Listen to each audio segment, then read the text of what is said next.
Okay, so kale chips. Look at this exquisite kale. Now, my kids eat kale chips, but usually turn up their nose to kale. And I am sharing this recipe and would like to give credit to Charlotte, because Charlotte not so long ago reminded me of the amazing simplicity of kale chips. I have got the oven low, and I'm going to actually do these really slowly in the oven at 50 degrees with the oven door open for a couple of hours, and I'm going to be retaining all of the nutrients of this kale.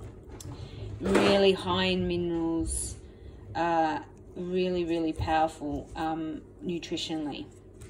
And of course, when you dehydrate them, I will eat that this afternoon as a kind of, I'm having a bit of a green micro eating session today. So I'm not kind of having a lot in my diet today other than greens, and I'm going to make myself a big green juice later on.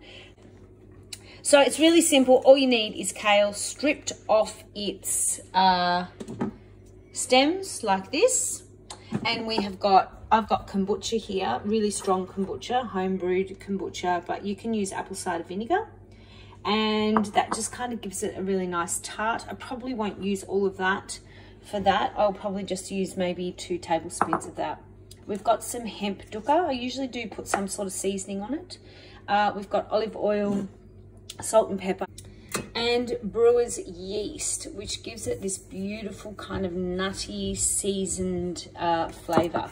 So I'm literally going to a couple of tablespoons of that, a sprinkle of brewer's yeast. I really love pepper, so we're going to give it a really good, and a little bit of salt. Particularly when you don't eat a lot of processed foods, you need salt in your diet. And then we're just going to give it a really lovely massage, and it feels wet enough, but it's not dripping wet, if that makes any sense. It probably needs a little bit more oil. Beautiful. And then I'm literally going to put that in the oven at 50 degrees with the door open, just a jar. And this afternoon I'm going to have some amazingly tangy, almost like salt and vinegar kale chips. Okay, so I've had the oven on 50 for 2 hours with the door open, and it's a kind of hot oven, but my chips are done. So you can see that being on a low oven for a longer period of time as opposed to a hotter oven at a shorter period of time, the color is really maintained.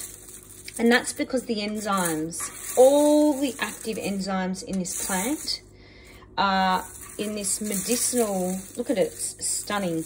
You could even, if you grow kale, you can dehydrate without any additional additives, such as the oil or the kombucha or the apple cider vinegar, herbs and spices. You can dehydrate it on its own and then grind it into a powder and use that as a smoothie ingredient. So it's really easy to grow. You can grow masses of it, and that's a great way of harvesting it and using it as a medicinal, nutritional supplement in your, or not even supplement, part of your daily nutritional menu. So my chips are done. Oh my God, they're amazing. Oh, melt in my mouth. Yum.